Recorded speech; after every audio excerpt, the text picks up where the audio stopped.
Hi, my name is Jabari Khaliq. I'm an actor, photographer, videographer, but right now I'm coming to you as an alumni of UIC's theater program. I graduated UIC in 2019 in the spring, and this video is basically serving as my exit evaluation for the entire theater program. At the end of every semester, UIC evaluates their students on in-class performances, on stage performances, etc. And for the BFA students, at the end of their 4-year journey, they get to evaluate the staff, the school, and so on. And I had my exit interview in May, but I felt like I didn't have enough time to really get out my full experience in that small, 10-minute meeting. But after a few months out of college, I realized that before I fully evaluated my UIC experience, I wanted to go into the real world, experience working and experience being on my own with the degree before I fully evaluate the experience that gave me the degree. So here I am, a year and a half after the fact.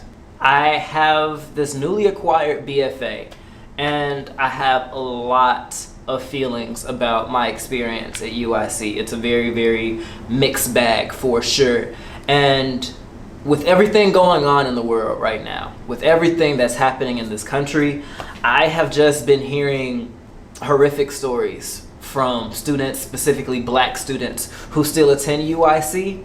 And as a student who experienced all the things that I experienced, I figured that now is a much needed time for my evaluation. So this is my evaluation for the UIC School of Theater and Music. And let me start with the good. Let me start with what actually kept me in UIC for the full 4 years. And that's, I always felt like I was growing. I always felt like I was moving forward. They do a really good job of taking people who enter not fully knowing who they are as artists, not fully knowing what their process is or how they want to create. And by the time you graduate, if you fully apply yourself to the tools that they provide you, you should be at least well on your way to figuring out what type of artist you want to be. For me, at age 17, when I entered UIC, that was something that was very important to me. And I do think that goal that I set for myself to fully understand what type of artist that I am and having the confidence to go out there and be the artist that I want to be, that is something that I did not have when I entered UIC and walked away with my BFA. The other thing that kept me in UIC for the last 2 years was the audition class that they offered at the end for seniors. I felt like a lot of the tools that I received in my audition class should be tools that students receive for the full 4-year period, and I'll touch on that a little bit later. I personally do feel like, the education at UIC is at least somewhat quality. While the content might be thin, I think the lessons that are taught are strong enough in which students have the ability to construct an artistic process. Here are some of the classes that I feel like best contributed to my artistic process. That was Voice 2, 3, 4, and 5. I felt like I got something from all of those classes that I still use today. As far as the movement classes, Movement 2 and 3 were very beneficial for my artistic process. Acting classes, adaptations, my freshman year, my sophomore year, the second half of American Drama, when we actually got to work with Derek on scenes. I feel like for me, doing scene work with Derek was some of the best experiences that I had with him. He thrives as a teacher, is in that category of let's sit down and talk about a scene and break down, all the nuanced ways of how we can play a character. And all the classes after American Drama, I'll talk more so about on the parts that I didn't like, but they all provided things that I thought were beneficial. Taking Chekhov with Yasin was interesting because he was a professor who truly loved Chekhov, and I think that in turn helped me understand it better. Same with Rick and Shakespeare. I definitely did not think going into Shakespeare class I would be able to do heightened language well whatsoever, but I think it was probably one of the highlights of my college performances were some of my Shakespeare performances with Rick and the voice classes with Tanara. And then BBP, by the time we got to BBP, I enjoyed the class with Jaco because, very similar to Derek, working with scene work with Jaco is one of the best gifts that UIC had given me. But by the time we got to BBP, I felt like I had taken the same class a third time. Another bright spot that I have was the hiring of Lydia Diamond. Halfway through my college experience, having another black professor, a black woman in particular, having influence in the UIC staff was a huge turnaround for me. And I think it also contributed to me staying. It contributed to me not leaving earlier than I had initially attended. Finally, I wanted to put this critique in. It's not about what happened during my time at UIC, but what's happened after. I was a huge fan of the play Reverb that they just did this past fall. And a lot of the notes that I have about my UIC experience, Reverb is a start to some of the notes that I feel like people in my class and before have been pushing for the UIC faculty to engage in when it comes to their main stage shows. So I wanted that to be on record that I was so happy to see Reverb. It was fun. I was really entertained. I really enjoyed the cast. I think it was a pretty good representation of the UIC that I left behind, at least. I think it was a fantastic representation of the students that I know are there. So in short, those were the things of UIC's theater program that I found enjoyable. I personally feel like as a BFA, you are given an opportunity to be educated and you're given an opportunity to construct an artistic process. The hiring of Lydia Diamond in my time at UIC was a huge proponent as to why I stayed. And then also I had spent 4 years looking forward to my auditions class, and I personally was not disappointed by what that class gave me. That being said, there are an assortment of other issues that made UIC very difficult to enjoy and very difficult to succeed in at times. But I do truly believe that UIC gives us the opportunity to have our own artistic liberations. A lot of times I question, was it worth it? And I had those questions while I spent my 4 years in the school, and I've been honestly grappling with that question in the year and a half that I've been gone. Is this artistic liberation worth these 3 primary obstacles that I felt like I encountered every single day that I was a student at UIC? And those 3 issues are the curriculum in the main stage season, year in and year out, the student relations, and staff behavior. Those are the 3 things every single day I encountered an issue from one of those 3 categories. So I would like to begin talking about UIC's main stage and curriculum. While this criticism primarily is for the BFA program, this applies to the BAs as well. If you're starting with a clean slate and you're coming into UIC, expect to spend up to 4 years of your time and money in this university.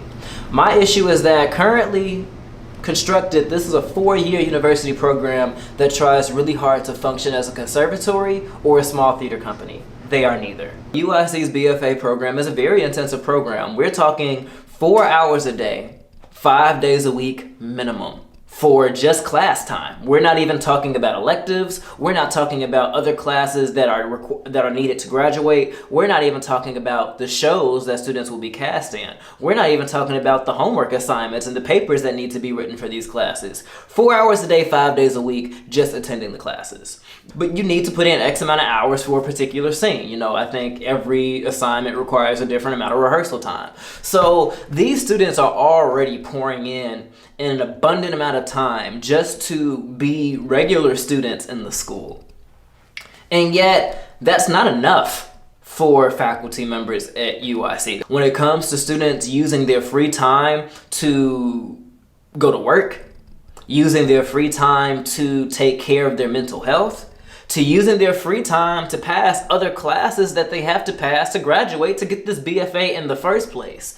If you are doing any of these things, oftentimes you can find yourself with the right professor in a situation where you're being questioned on whether or not you truly want to be here. If a student is going to class, if a student is handing in their work on time, getting good grades, they were in the main stage, and they did what they needed to do as a student to get in and get out, why are we asking any other questions about their commitment to the craft? I have always loved and respected how much of a grind it is to attend UIC. I've always appreciated it. That was one of the major pitches that actually got me to attend UIC, was that, you know, I was able to be in a place where I can dedicate this many hours to my craft. craft. So, of course, having an intensive program is not the issue here.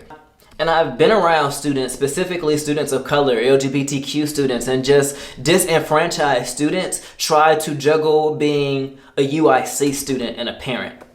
Being a UIC student and a worker who has morning shifts at 4 a.m. Being a UIC student and having sick family at home to take care of. These people have lives. These people have commitments, and this program that's in place is not one that's benefiting people so much so to the point that they have to throw their lives away in order to make this place run smoothly. I think it's insulting.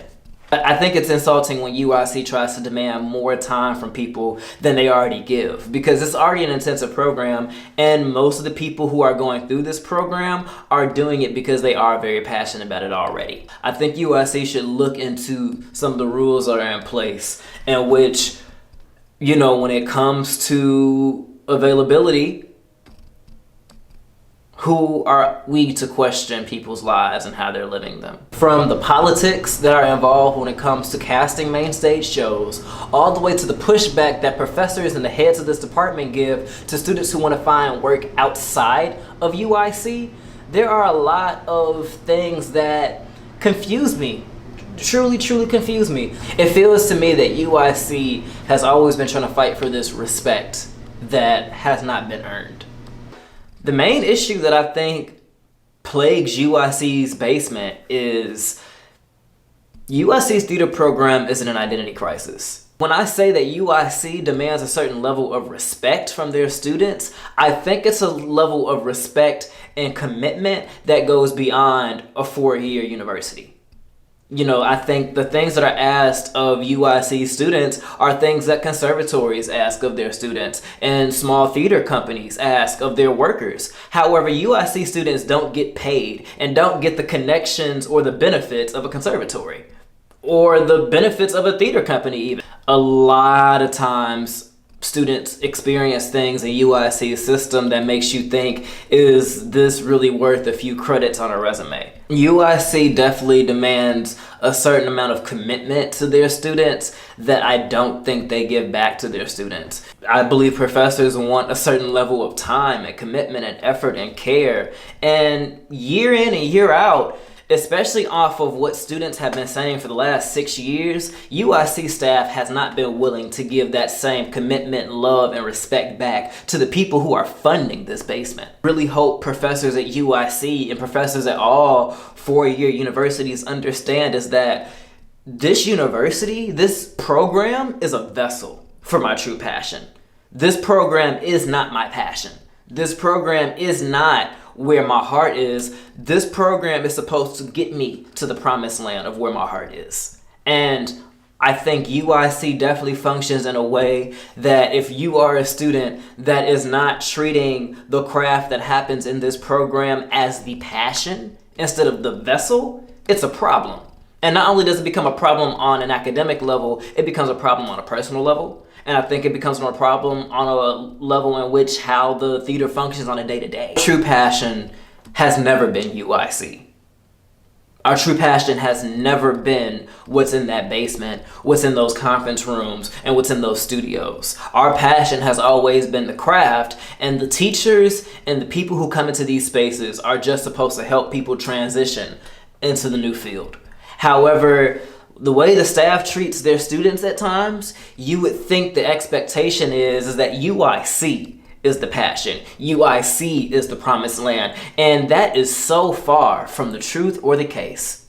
UIC is a public university in which this program can manufacture a Bachelor in Fine Arts for students who attend. That's what this program is.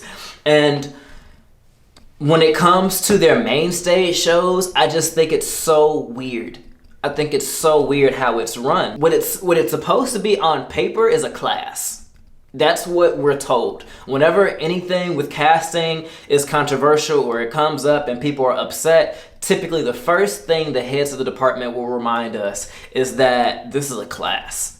Here's the tricky thing with running an art school is that everything is subjective. So of course casting is always going to be a little political. Of course casting is always going to be a little subjective because That's what art is. The issue with UIC and the issue in how the main stage is run is that there is no consistency. There is no candidness for the students who audition. And when students decide that they no longer want to be a part of how this main stage process is run and they want to go elsewhere to find jobs, they suddenly have to ask permission for it. And if you actually get a job outside, it is hell trying to get teachers to work with you on that. And that's just not from my experiences. It's from the experiences of the people that I've mentored, from the experiences of people that I went to classes with, and also from the experiences of people who went to UIC before me. It's pulling teeth to petition out of shows at UIC for some students. It's very difficult for a very weird reason, especially considering that on paper, these main stage shows are supposed to be considered a class. So as a student, particularly upperclassmen, who have already taken this class, who have already been in a multitude of shows, who have already done what they were supposed to do, why do they even need to petition out of the class in the first place if they already took it? Where else in the university field is that something that happens? You know, do chemistry majors get forced to take the same lab over and over again after they've already passed it? Seriously, or is that something that only happens here? It's a very weird concept. It's a very weird concept. There is a lot of pushback for students, especially students who feel like they are not being properly represented in UIC. There's an issue and a stigma against students who go out of UIC to find work elsewhere, for professional theater companies, for, you know, other projects.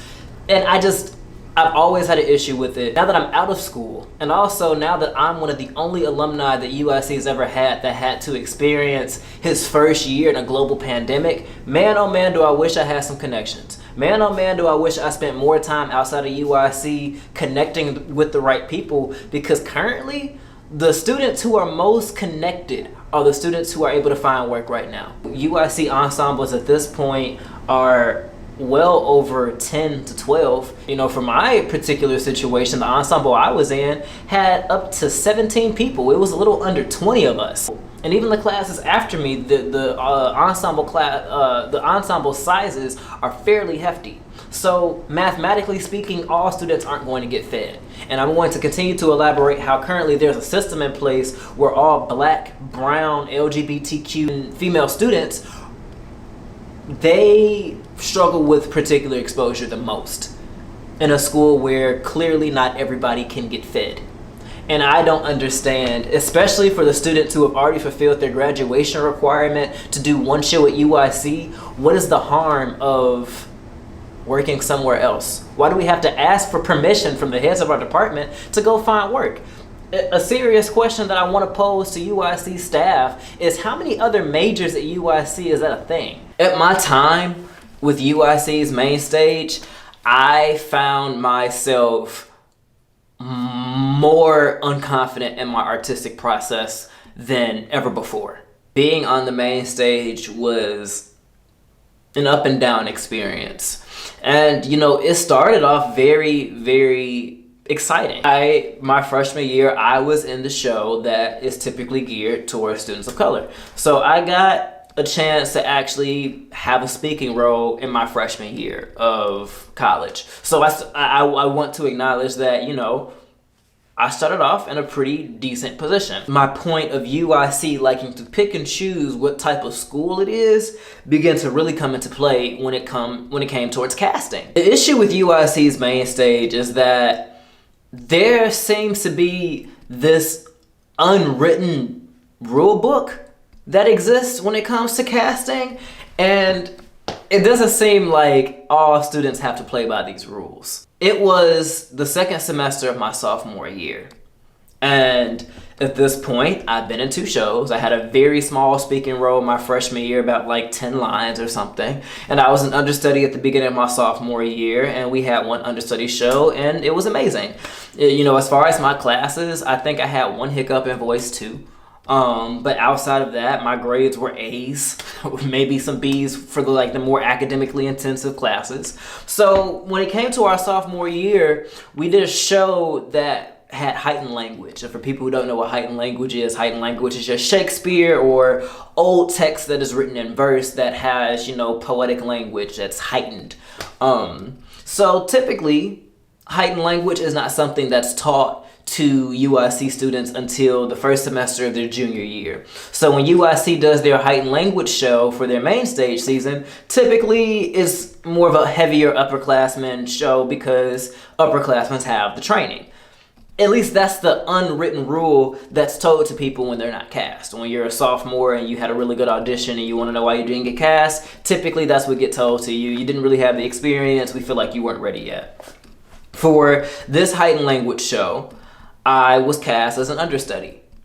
That wasn't much of a shock to me. I'm still an underclassman. It's still time to pay your dues. And, it was what it was. However, to be noted, in that show, I want to say 3 of my classmates were cast not only in the show, but cast in lead roles, which was very surprising because a lot of us perceived casting as, you have to earn your stripes or you have to have a certain level of experience in a certain category in order to be cast. But for particular people in my class, it didn't apply to them. They got cast, which is cool. I definitely think there needs to be variety in age when it comes to casting. I truly, truly do believe that. Here's the issue with this show, and here's the reason why I'm bringing it up in my evaluation. We come back to school for the winter in that semester, that January, and we find out that the actor who was cast in the role that I was understudying could no longer attend UIC that semester. So typically, the logical thing that most people would expect to happen is the person who was cast as the understudy would just step into the role. That's why we have understudies, or at least that's what I thought. We come to find out a few weeks into the semester that not only was I not the actor who would play that character, but the actor that was brought in to be in this show was not even a current UIC theater student. It was somebody who had graduated the theater program the year prior, or maybe even 2 years prior. While it was very hurtful artistically, and while it didn't make much sense and it was upsetting, it was really just confusing. Because where's the rule book that says that this could happen? In my time at UIC, it had never happened again. It was the one time that it happened in my 4 years at UIC, 16 shows. And to this day, there hasn't really been much sense made as to why I wasn't cast in that role outside of me being a sophomore, maybe. I think that was the justification that I was too young. However, the male and female leads of your play are both sophomores. The comedic support of your role is also a sophomore. So why can't I do it? You already cast me as the understudy. So that's one of those unwritten things about UIC that makes no sense. Because if we are a school in which we are just taking students and putting them in positions that would happen in the real world, why would you not want your underclassmen to take this learning opportunity and step into a role and see if they can handle it? It's a learning experience. It's a school. And as we come to find out, I later needed to step into a role the next year. The very next year, I had to do that exact same thing. Wouldn't it have been great if I had already had some experience doing that? Instead of this being a learning opportunity, instead of having a show in which a core of sophomores could actually grow and do a show together, UIC decided that they wanted to put experience in, which is something that I would expect a theater company to do. I would expect a small theater company to say, okay, we need a big name, or we need somebody to anchor this cast or something like that. That's what I expect a theater company who is trying to sell tickets. That's what I would expect them to do, not a university. This university gave this class to somebody who had already taken it a billion times. This was not only a senior who had graduated UIC, but a senior who had been in a bunch of shows, had been the lead of almost all of my favorite shows my underclassmen year. Like the guy that they brought in was somebody who did not need the exposure, the experience, or the practice. This is somebody who had their degree, who was in Chicago auditioning and working, who may have even had an agent, but yet I still at that point had not even had a scene with somebody where I was on stage and had dialogue with another character. Up until that point, I hadn't had dialogue on stage in a show with another character, but yet I'm an actor at age 20. And I had spent a year and a half at UIC. I hadn't played a substantial role in the Mainstage show yet, and I could have. My grades were fine. My prior performances, fine. You look at the academics, if this is a university, if you look at my GPA, if you look at everything else, what on paper says that I'm not qualified to be in that role? The very next time I had an issue with UIC's Mainstage process was actually the very next show. It was the last days of Judas Iscariot. And this audition process took place at the end of my sophomore year. It was the first show of my junior year. So going into the audition process, I am excited because I felt like I was right there. You know, I had understudied twice. I had already been in a show once with a very small role. I had been taking major strides in all of my classes that semester. I was very excited, especially because I had actually got into UIC School of Theater with a monologue from the last days of Judas Iscariot. So I was very familiar with the play, and I was very disappointed. You know, I went really hard for the role. I was very prepared. I worked for weeks on my audition, and you know, I was surprised to find out that not only did I not get the role that I went out for, but I also wasn't cast in the show.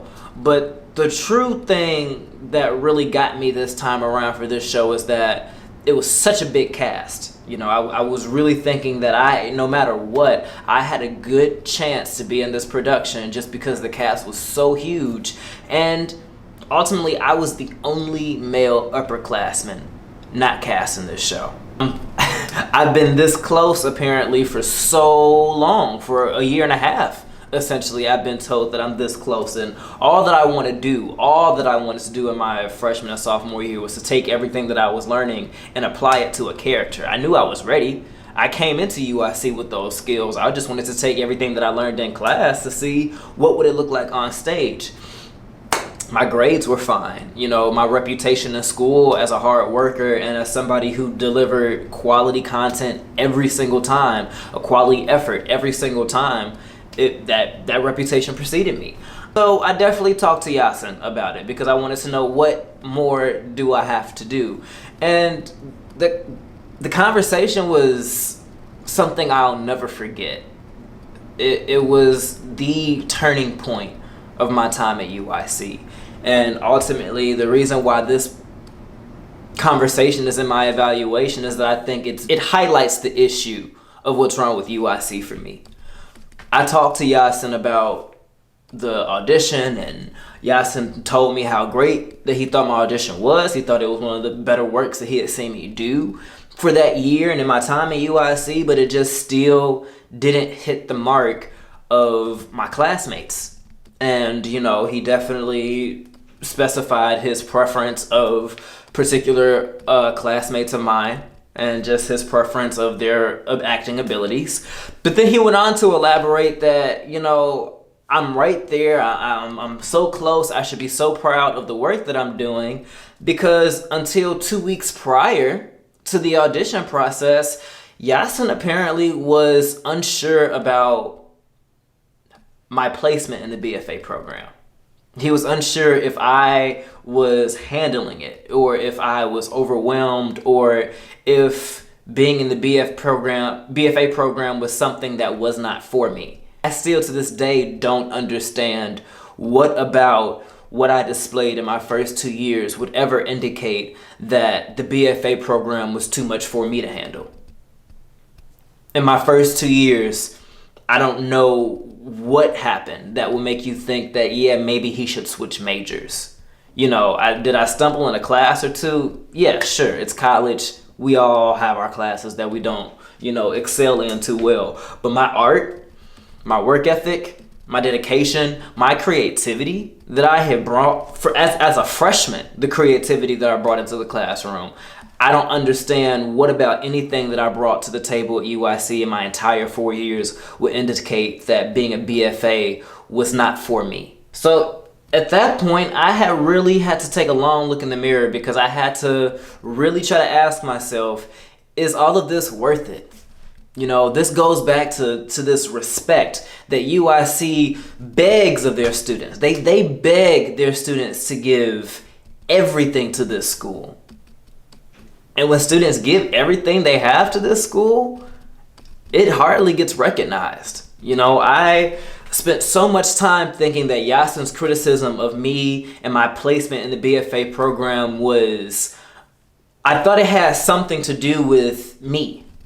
But honestly, if you spent 2 years with me artistically, 4 hours a day, 5 days a week minimum, and we all know, anybody who knows me knows that I spent so many more hours in that basement.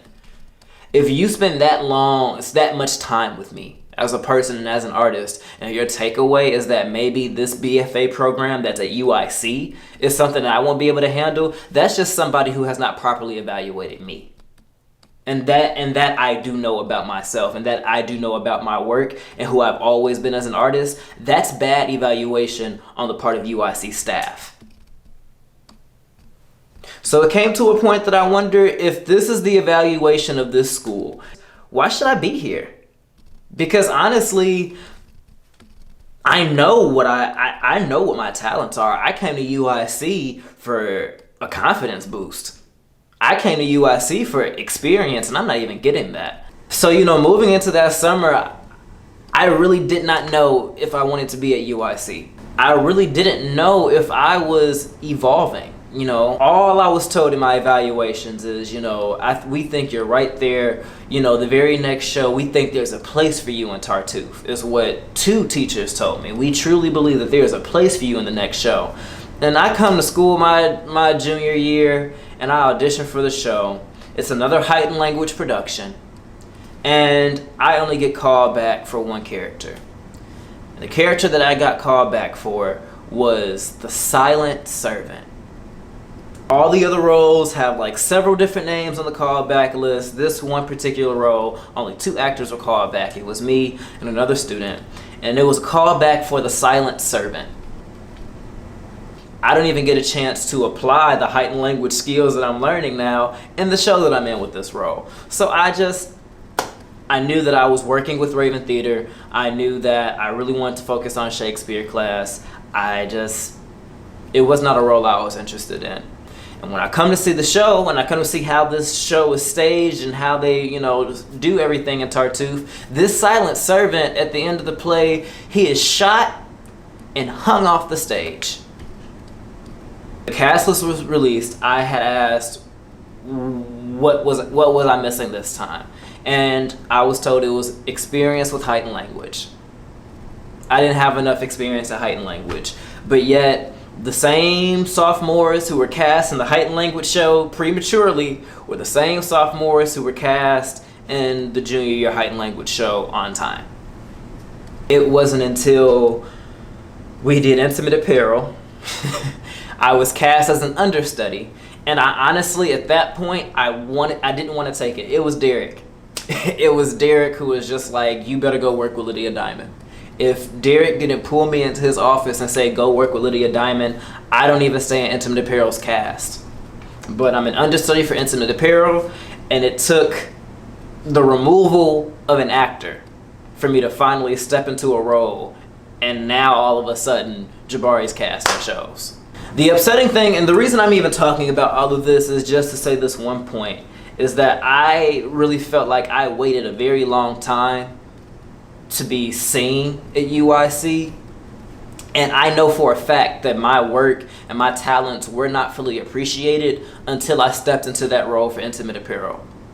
I had to step into a role a week before tech, and I already know that there was fear, there was anxiety around that.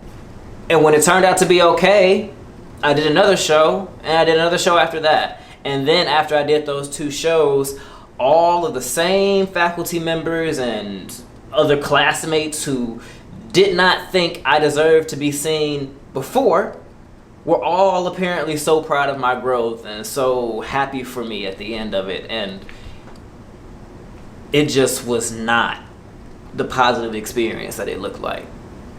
It wasn't. It wasn't. And I'm not the only one who has this story. UIC has their core of actors that get cast and are in circulation, and then there is like a rotation of like 25 other students just trying to figure out why they can't get in. It's not school-like. It's not academic. This feels so far from academic. And if it's not academic, that's fine.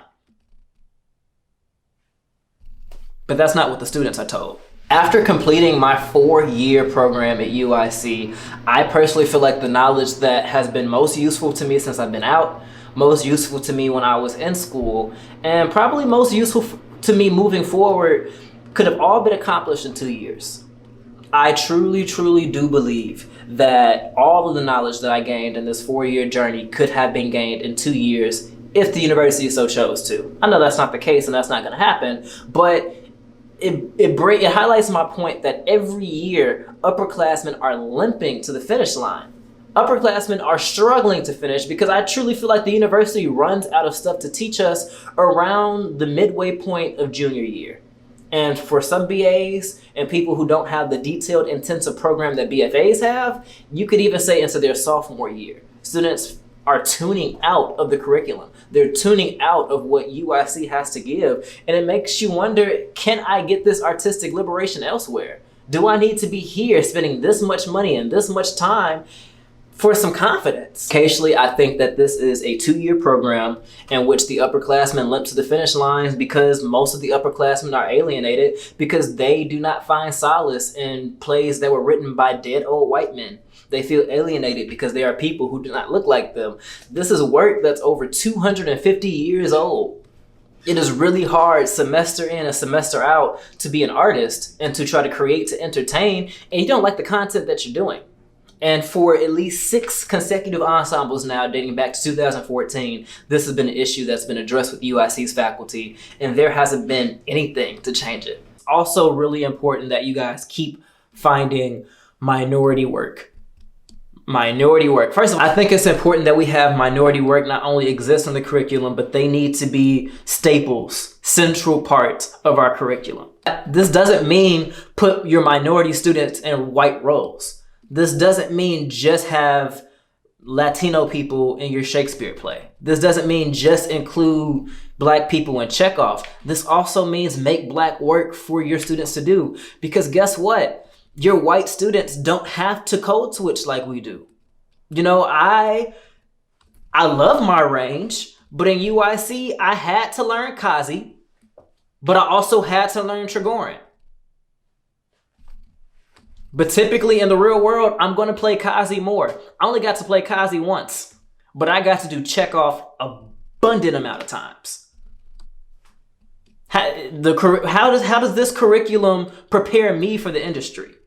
You know, when I audition for Chicago PD, I'm getting called in as thug number 4. I'm getting called in as a young, academy trainee. I'm getting called in as nice gangbanger or whatever Claire and them have us doing that year. And that's what I'm getting called in as. And what way does UIC's program prepare me for that? And where does UIC's program give me an abundant amount of space to perfect that craft? I might have enough space to do it once or twice.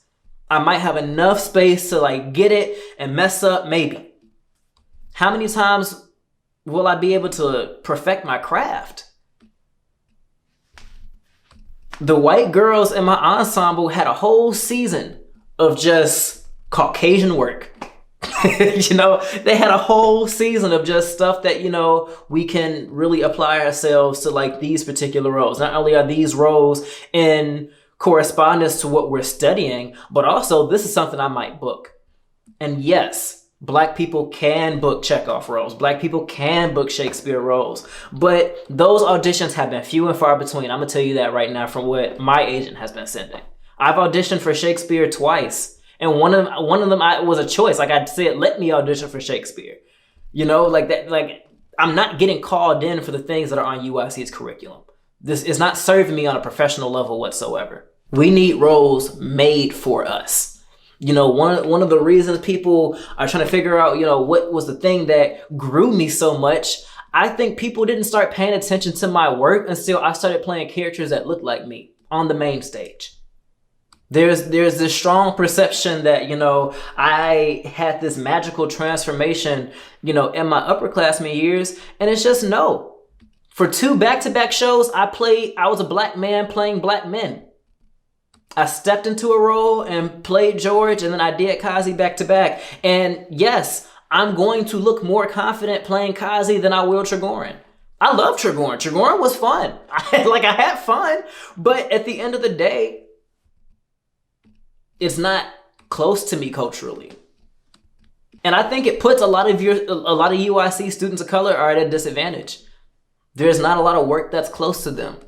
And then when there's a disconnect, when there's not really an understanding of like, why isn't this student clicking with the work? Then we're saying the student isn't worthy, or we didn't even know if the student had a place in our BFA program. Your student has a place in the BFA program. Your student doesn't have a place in checkoff. That could be the point.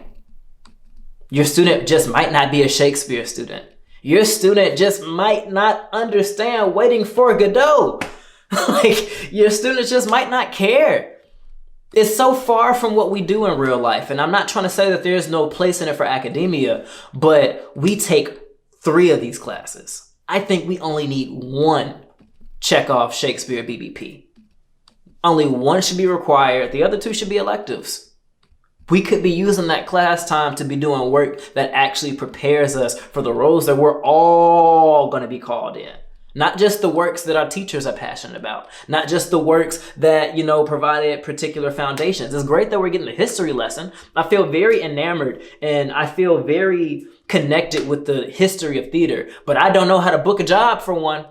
I don't have as much practice in contemporary work. That's the work I have to do myself.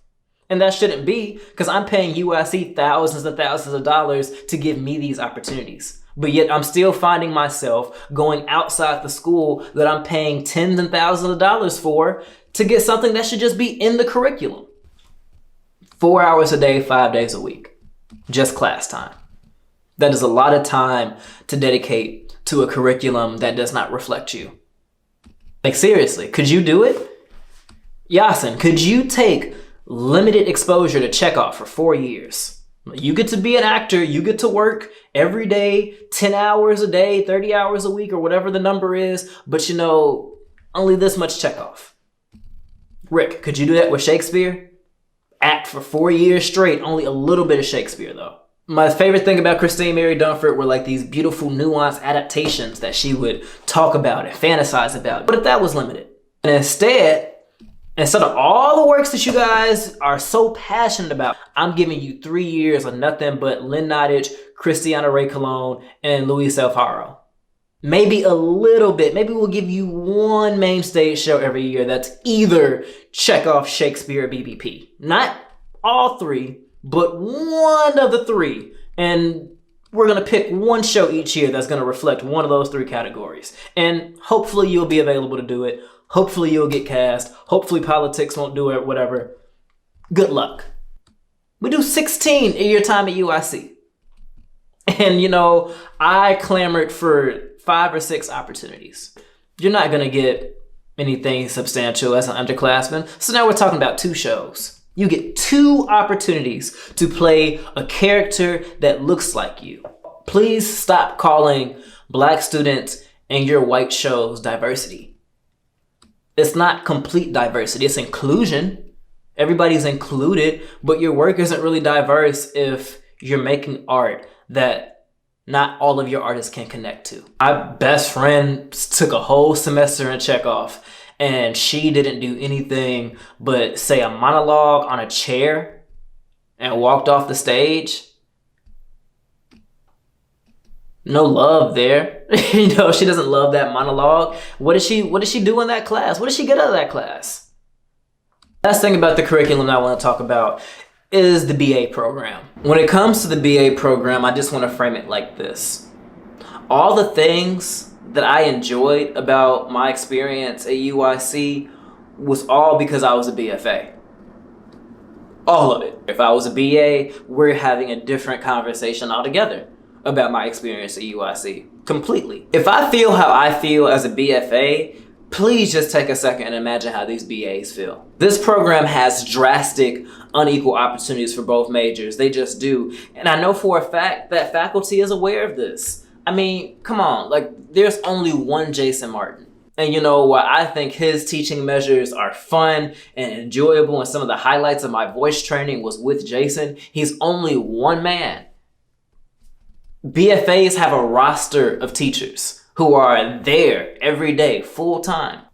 The BAs deserve a roster of teachers as well that can support them and are committed to catering to their needs. Because a lot of the professors that work at UIC, their primary focus is catering to the BFAs. We should have a playwriting program. You know, I love Lydia to death. I took her playwriting class. I think it was phenomenal as far as the exposure and being able to hear back from Lydia Diamond. The issue with the class is that there were a lot of people in that class and not enough time to actually work with Lydia Diamond.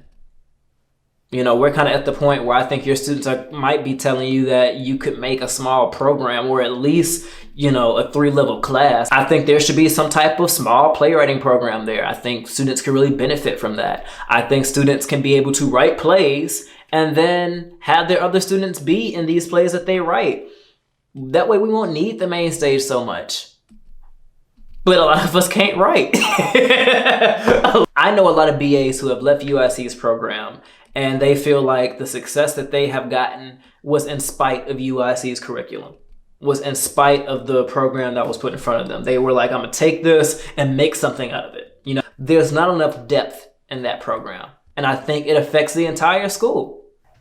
I also don't want to finish this video without saying and noting that there is a huge disparity in the BFA and BA program, and UIC knows this, and UIC has been tinkering with the BA program for a very long time, and I'm pretty sure everybody knows about the fact that the BA program is still in development at UIC. So while it's no secret that the BA program is under construction and still needs a lot of love and attention, and we know that faculty knows this, I want to understand why is it that almost every Black student that I've talked to at some point has faced the reality that a staff member or somebody at UIC has either encouraged, suggested, or told them to be a BA major.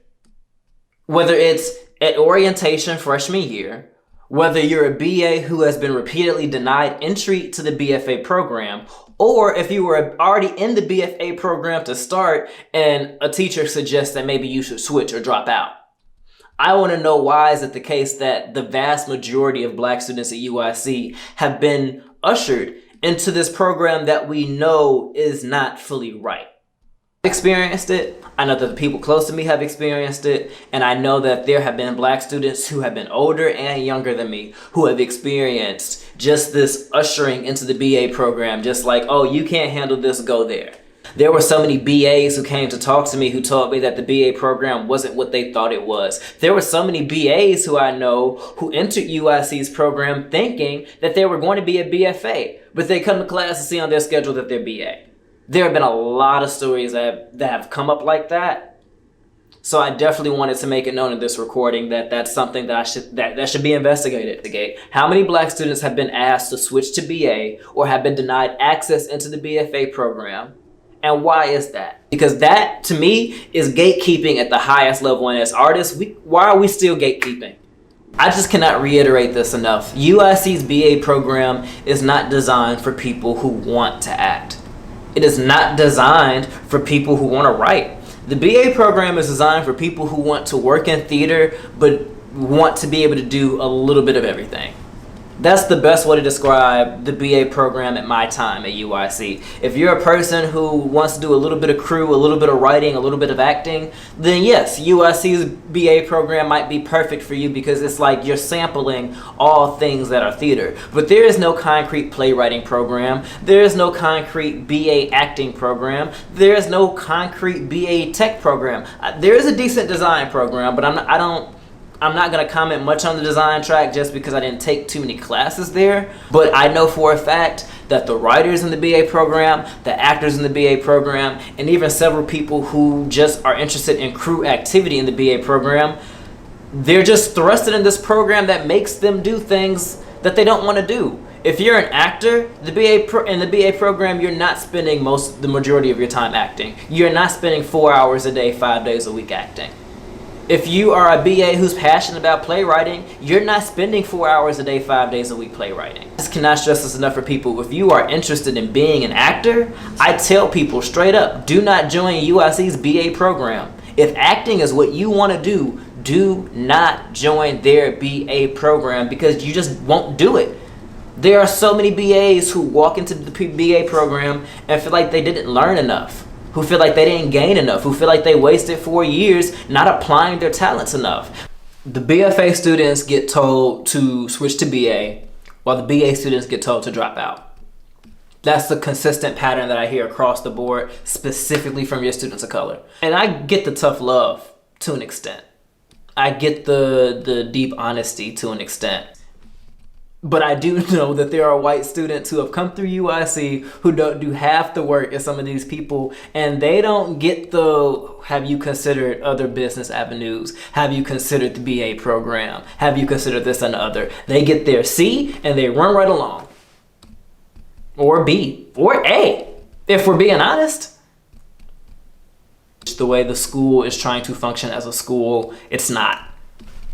It's some mix, it's some conservatory theater company hybrid, and it's weird and inconsistent, and I'm pretty sure that the rules feel like I'm pretty sure the rules get made up as we go along. That's what it feels like. That's what it's always felt like. That's my honest evaluation and opinion on it. The second point that I want to talk about today is UIC and their student relations. I feel like students have muffled voices in that basement. If our words are even received, the response is very slow. I remember a time in my underclassmen years when the Hispanic students would complain about how much they would try to talk to their teachers about the point that I was talking about earlier with code switching. To perform in this white curriculum when they want and kind of have to bring their own culture to the table as actors. It's something that the white students aren't asked to do. And that was something that has been addressed at UIC years before I even got there, according to the people older than me.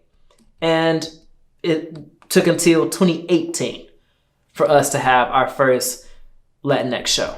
At this point in time, I can find 6 ensembles that dates back to 2014. 6 ensembles that have either complained about UIC's racist, sexist, homophobic, or transphobic comments or culture that exists in that basement. And currently the juniors and seniors that are in UIC today are still talking about it. They're still telling stories of classes that are happening now. I'm still hearing about stories that are happening in classrooms through Zoom.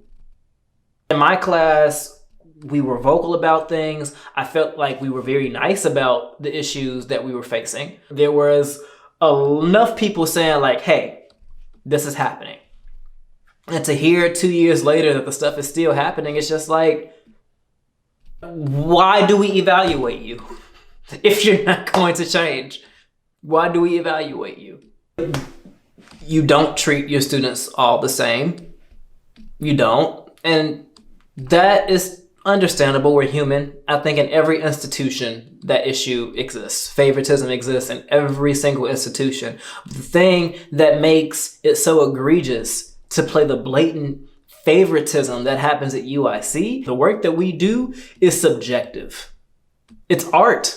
It's interpretive. So having favorites or letting your emotions play into how the school is run, it's a terrible idea. People will not be treated equally. And at UIC, people are not treated equally. Students, the relationship with students, in my time at UIC, in my 4 years, it was awful. The relationship that we had with each other and the relationship that various students had with various faculty members. It was awful. The entire 4 years. The thing I want to talk about is the student relations that happens in class.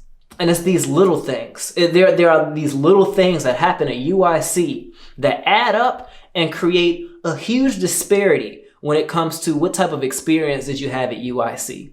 Of my ensemble of 17 to 20, only 4 or 5 of us had African American descent. As a black man who is in art school to make art about his lived experience and about his expression, a lot of the things that I see and do are going to be black. I'm black. I want to tell my truth. That's what I'm here for at the end of the day. So I want to work with black people. I'll work with anybody, especially for exercises and whatnot. I'll work with whoever I want to work with, but I want to tell a particular story. And just like how UIC wants particular people to be on their main stage, I should have the freedom to want particular people to be in my art and class, correct? I think it was by the end of my freshman year, specifically the beginning of my sophomore year, I was told not to work with the only other black person who was in my age range. She was, yes, my best friend. And yes, we had a very close connection in class, and we were each other's comfort zones. But why is it that I was told not to work with the only other black person that was my age? But yet the same 4 white girls can recycle and recreate the same scene for 4 years. And I think there was stuff said to them. I think at some point, like our junior year, our senior year, specifically Tanner would be like, come on, y'all, like, let's work with different people. I'm not trying to say that white kids weren't told not to work with their friends. However, the frequency in which that me and Morgan were told that we could not work together was far greater than anybody else in that ensemble. We were told that we could not work together, not even advised. Because I know several people in my ensemble were advised not to work together, or like, oh, why don't you work with other people? But literally 3 teachers told me I could not work with somebody. And we're in an art school. This is a school about creation. This is a school about creativity. But yet I'm being limited in who I can work with because why? Why exactly? Why was it not okay for me and Morgan to make art for 4 years if we wanted to? If I wanted most of my art to look like Morgan, Jagan, and Jackie, why is that a crime? Because I was going to go out in the real world and do that anyways. And UIC makes it very clear that you're going to do that anyways as well. I didn't get to do a lot of stuff in class because I was told that I couldn't work with my best friend. So now I have to wait for other people to cast me in their stuff. But newsflash, they all weren't making art that included me. They want art that looks like them too. There's no rule in place in the syllabus that limits scene partners. There's no rule in our curriculum that says you can't work with your friends. It was just heavily preferred for some reason that me and Morgan didn't work together. And that's just weird. That's weird. But there was a combination of white women that worked together every 4 years. But by the time we were juniors, me and Morgan felt bad for working together. Like the only reason me and Morgan worked together in BBP was because we had realized, well, we hadn't worked together intentionally for 2 semesters, a year. I intentionally didn't make art with my best friend for a year because that's what UIC wanted. To have these minorities. It's weird that we had 1 Asian person, we had 2 or 3 Latino people, we had 4 or 5 black people, and these people want to make art together, but when they do, you tell them not to. But then your main stage shows don't reflect the same diversity all the time. I think all in all, you guys are doing better, but is it something that your white students are subjected to? Let's be very honest here. Because telling a group of people, hey, don't work together, and then pulling me and Morgan aside separately for office hours and saying that you will not be allowed to work together? Did every student receive that treatment? Is a genuine question that I'm asking. Did everyone get told they couldn't work with their friends? Or was it just reserved for the people who looked like each other who were minorities? Also, the handling of students after 2019 has been utterly ridiculous. since I've left. This kind of goes outside the realm of like the evaluation of my experience, but just an evaluation of my school. It's utterly ridiculous for me because I feel like there were some things that I know that either me or my close friends passionately mentioned to UIC that like, you shouldn't do this. You should not say nigger, or Negro of any variation in class as a white professor for any reason. There should not be use of the word nigger, nigga, Negro, niggas, any of them. If you're white, don't say it, especially a teacher in an academic setting. In what way is it appropriate? Even for us who are artists who say profanity in our art. In what way is it appropriate? It was my freshman year. It was my freshman year that a teacher said nigger heaven and chuckled in the middle of a lecture. That happened in 2015.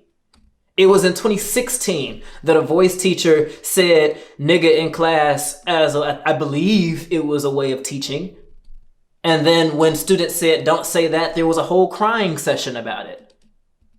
And now in a pandemic, there are teachers saying various forms of this word in class after we did all of this. So it's just like after the class of 2019 and which I'm pretty sure was one of your blackest classes. So after one of your blackest classes give you feedback on what's going on, after you see what's going on in this world, you still have students saying this. And this isn't just about the racism too. I had a student, there was somebody who told me about a homophobic comment made in another class. Students make a complaint to you guys. Students tell you that this is happening in class and we don't like it. Students who are paying you, by the way, tell you that this is happening and we don't like it. And the way that you know how to respond to students speaking up against stuff that they're saying isn't to ask questions or figure out how you can run your classroom better. In your student evaluation, you ask these students, and I read, what is the line between taking a stand or fighting for justice and speaking self-righteously? Who are you to question what's self-righteous? Who are you to decide what's self-righteous and what's somebody fighting for justice? Most of you guys are older white people yourselves. What role does reserving judgment have? Must you extend your criticism to the whole person rather than actions? The gaslighting that I'm reading from the students who are currently in students, they know the juniors and the seniors, we told them everything. We told them our experiences. We told them everything that's been happening from before we got here. So these students that you are currently gaslighting in evals, they know the history of UIC. They know the history of the school that they're attending, and they want better. They want better for the school that they're in. They want better for the school that you guys are teaching. So don't gaslight them. Don't ask them if they're fighting for justice or fighting for self-righteousness. What is that? Must you extend your criticism to the whole person rather than actions? And the student eval that was asked is, when would tempering your verbal response help to cool the temperature in this ensemble? And I don't know what that's all about. I only know what the students who have brought this to me have told me. And from what I know, this isn't about student conflict. These questions are in light of something that happened with a faculty member. And if that's true, this is a horrible way to go about it. This was a horrible way to go about it if it was my class and it was just people in an ensemble who didn't like each other. Because it's just inappropriate. This is very, very inappropriate. And I hope you're listening to your students when they tell you these things. Because you're still asking about justice and self-righteousness in 2020. After everything that we experienced this year, at the end of the year, we're talking about professors saying variations of the N-word in class. We have when students try to address homophobic, racist comments that happen in class, they get gaslit and asked if they're fighting for self-righteousness. By white people, I'm assuming. It's weird. It's weird. It's very, very weird. A lot of your ensembles that I experienced were divided. My ensemble was extremely divided. What's the common denominator here? It can't be just that group of students. There was division in the ensemble before me. There was division in my ensemble. I don't know if there was division in the ensemble after me, but I do know the very few people of color that you had in that ensemble did not have fun for 4 years. That stems from stuff that faculty members have told students. Same thing that happened with my class. It was always he said, she said, they said, we said. There's so much division in these ensembles, and it deeply impacts your minority students. It is allowed for these students to go into their cliques and work with whoever they want to work with. And ultimately, that's why me and Morgan started working so closely together in the first place. When Yasin and Rochelle and all of our freshman year teachers would say, group up, work with who you wanted to work with, it would be the white kids working with the white kids. And then you would have your pockets. Classes are structured. People work with their friends. And then if you're in a smaller group of friends where it's a duo or a group of 3 or 4, you're going to stand out more because you're not in the majority group that kind of recycles between the same 8 people. So for the people who are not in that in group, which are typically white students, because that's the majority of the ensembles that you guys bring in, we don't get picked for scenes, or we don't get the best scenes, or we'll fight really hard to get one scene and then there's a duplicate scene from the other students. There's so much division. There's so much division. And according to a lot of students, a lot of division comes from staff members as advisors. Some of it comes from the politics of casting. There's so much that goes into it that staff plays a role in that really, I hope, is being investigated. I hope that you're talking to today's students about how you can find more unity in ensembles. That I do think Yasin ultimately did a good job of making sure that I had other scenes to be in. It hurt every year when we were picking our own scenes. It hurt to have nobody want to work with me. But have my scenes be as great as they were. My scenes always got fantastic reception. My scenes always got good grades, but nobody wanted to work with me. And to be honest, after a while, I only wanted to work with and do art that reflected me. I only wanted to do black art after a while. That's all I wanted to do. It was just like, if they don't want to work with me, I'll just do my thing.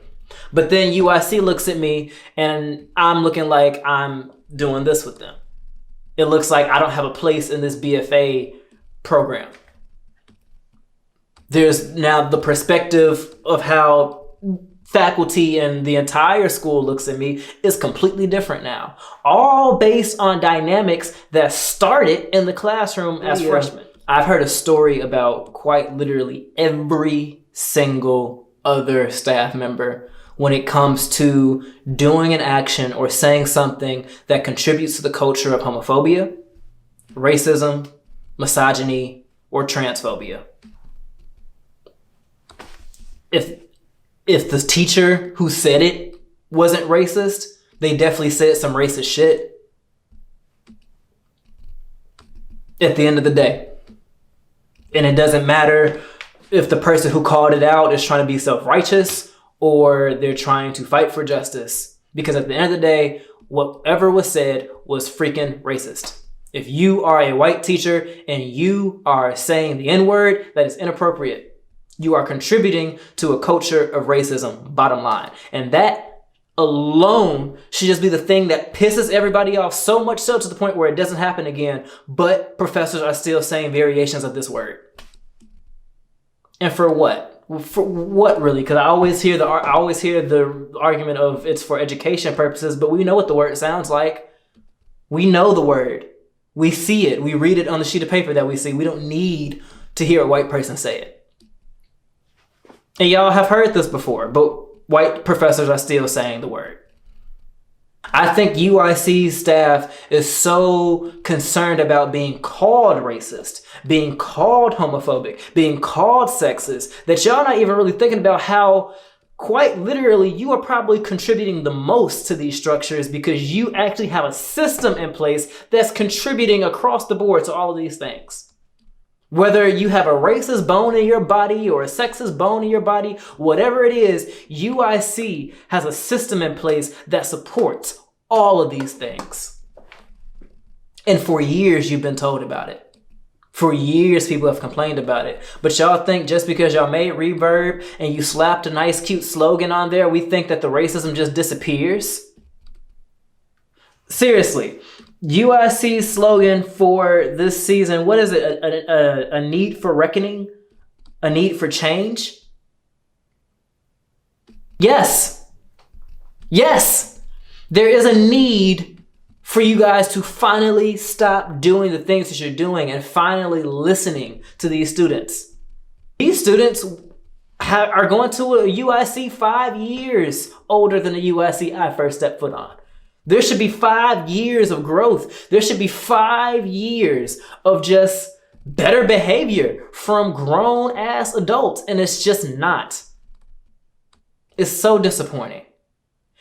Faculty members can yell at us about not knowing our lines when people have God knows what going on at home. Faculty members can yell and rant at us for over 45 minutes. And at the end of that rant, tell us they don't even know if we have a place in this industry. But yet you say something homophobic, or you say something racist, or you say something misogynistic, and some students call you out on it, and the very first thing is, are you fighting for self-righteousness? It's time that some of y'all look in the mirror.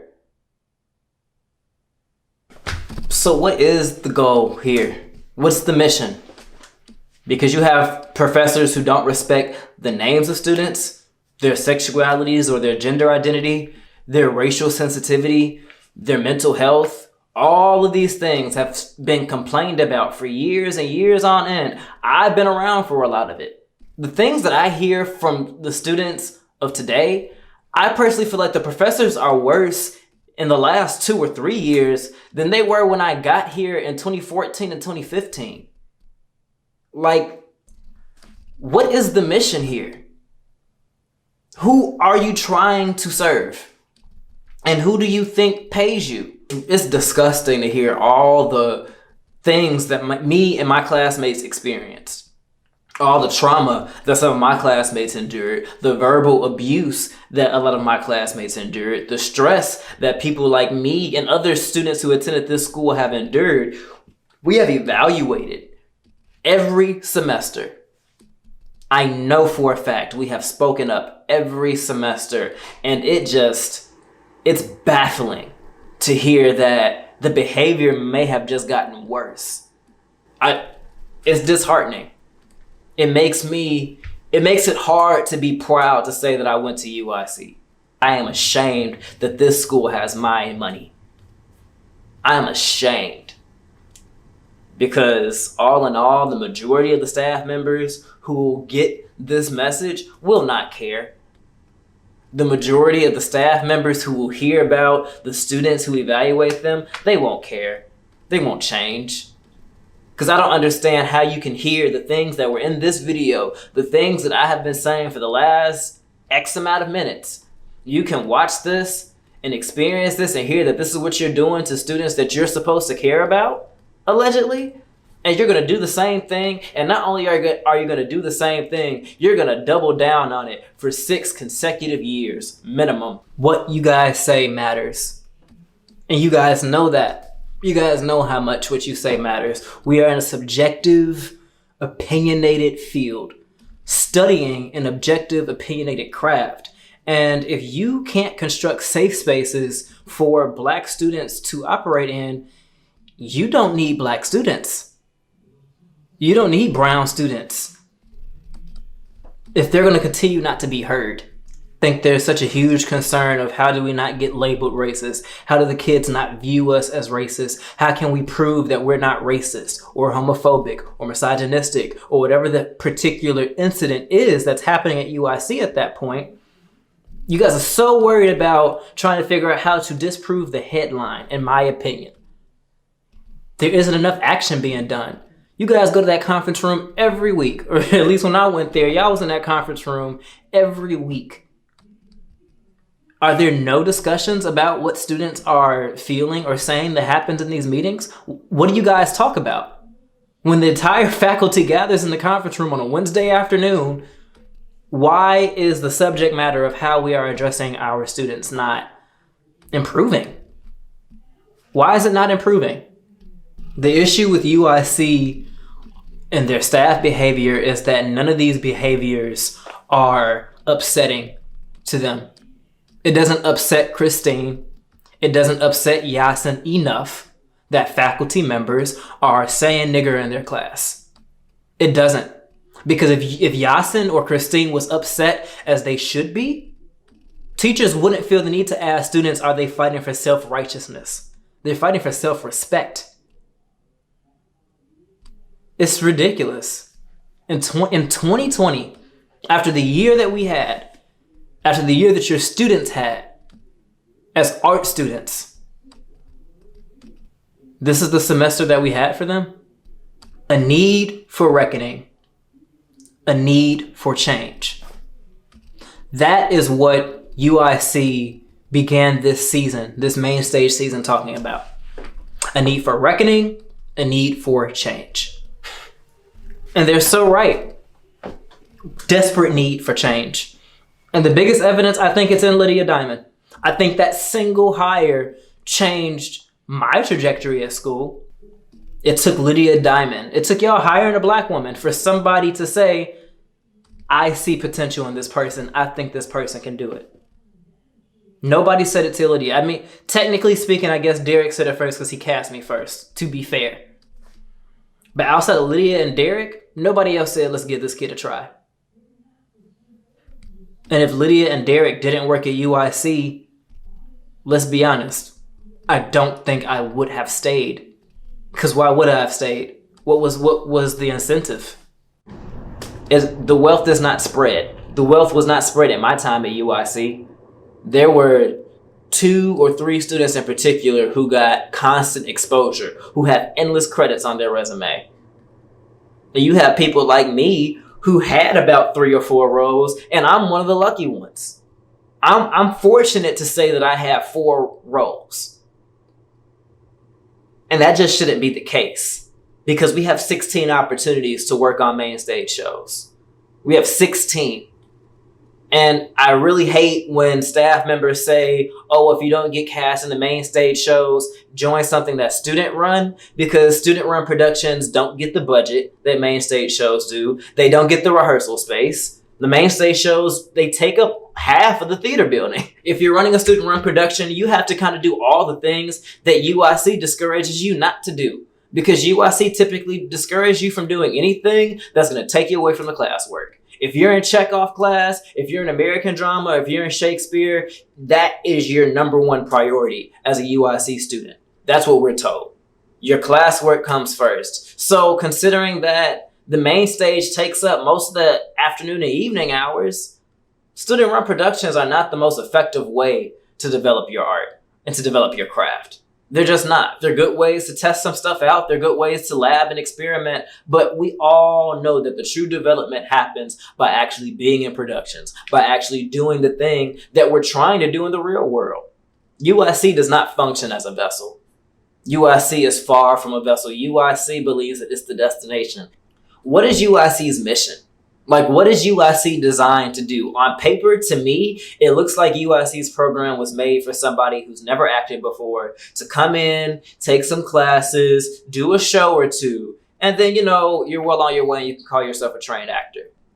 We want to be in positions that get us representation, that get us callbacks for on-camera auditions, that get us in positions to one day be actors in equity houses.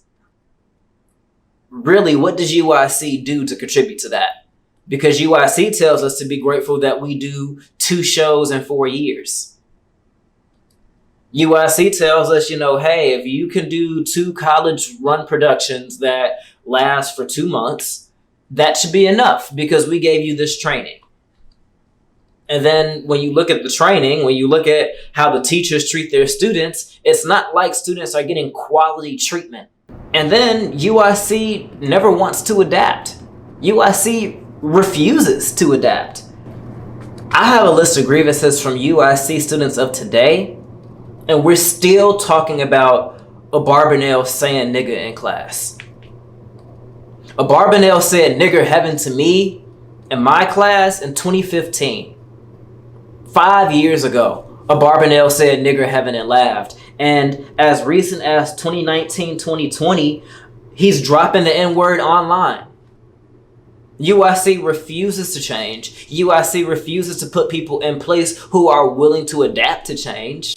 Because you have professors who don't respect the names of students, their sexualities or their gender identity, their racial sensitivity, their mental health. All of these things have been complained about for years and years on end. I've been around for a lot of it.